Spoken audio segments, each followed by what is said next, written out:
شیطان سب سے پہلے انسان کی شرم و حیا پر ضرب لگاتا ہے تاکہ بے حیا ہو کر آسانی سے گناہ کر سکے۔ حضرت عمر فاروق رضی اللہ عنہ فرماتے ہیں، جس عالم کو دیکھو کہ وہ دنیا سے محبت رکھتا ہے تو دین کے معاملے میں اس پر اعتبار نہ کرو۔ امام زین العابدین دعا سے پہلے فرمایا کرتے، اے اللہ میں دعا اس لیے مانگتا ہوں کیونکہ تیرا حکم ہے، ورنہ میں کون ہوتا ہوں تجھے مشورہ دینے والا کہ میرے لیے کیا بہتر ہے۔ اپنی زندگی میں خود ہی روشنیاں پیدا کرو کیونکہ تمہارے اپنے علاوہ کوئی تمہارا وفادار نہیں۔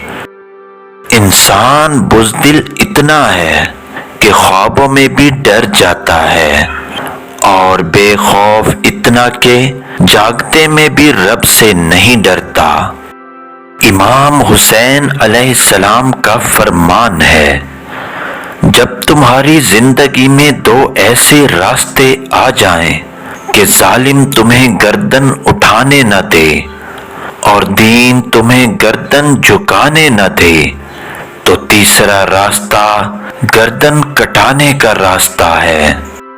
جب انسان اپنی غلطیوں کا وکیل اور دوسروں کی غلطیوں کا جج بن جائے تو فیصلے نہیں فاصلے ہوتے ہیں۔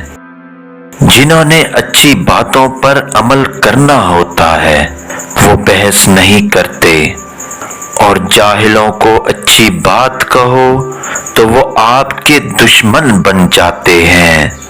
تو نصیحت بھی اعلیٰ ظرفوں کو کرو، کم ظرفوں کو نہیں۔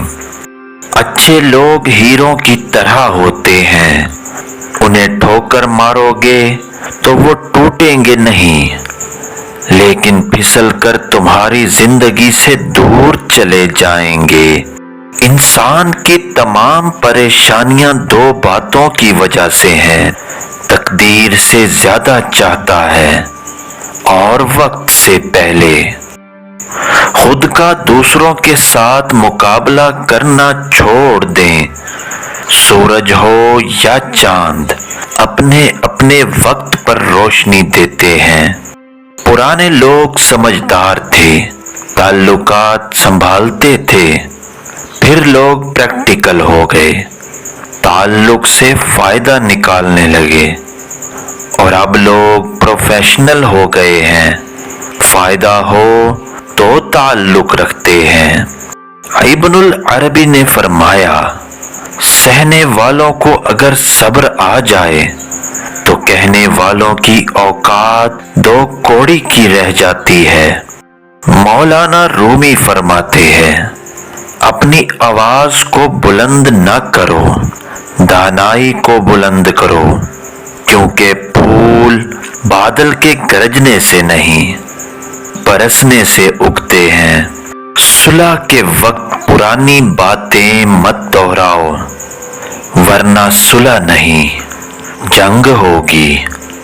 سب سے خوبصورت رشتہ اور تعلق رب العالمین کے ساتھ ہوتا ہے، جس پر بھروسہ کبھی ہارنے نہیں دیتا، جس پر توکل کبھی غم میں مبتلا نہیں ہونے دیتا، جس سے کبھی امید مایوس نہیں ہوتی، جس پر ایمان کبھی بہکنے نہیں دیتا۔ بے شک جس کا رب ہے اسی کا سب ہے۔ مولا علی علیہ السلام کا فرمان ہے، دنیا کی سب سے بہترین خوبصورت اور حسین نعمتوں میں سے ایک نماز ہے، جو سکون اس میں ہے ویسا سکون اور کہیں نہیں۔ افلاطون نے کہا، بہت سے نقصان انسان اس وجہ سے اٹھاتا ہے کہ وہ سیانے لوگوں سے مشورہ نہیں کرتا۔ واصف علی واصف نے کہا، اولاد کو زمانہ جدید کے مطابق تعلیم دو تاکہ رزق کما سکیں، اور دین کا علم دو تاکہ ان کے اخلاق برباد نہ ہوں۔ آخری اور فکر انگیز بات، تجھے تیری اوقات کا اس دن پتہ چلے گا جب لوگ تجھ پر مٹی ڈال کر ہاتھ بھی تجھ پر جھاڑیں گے۔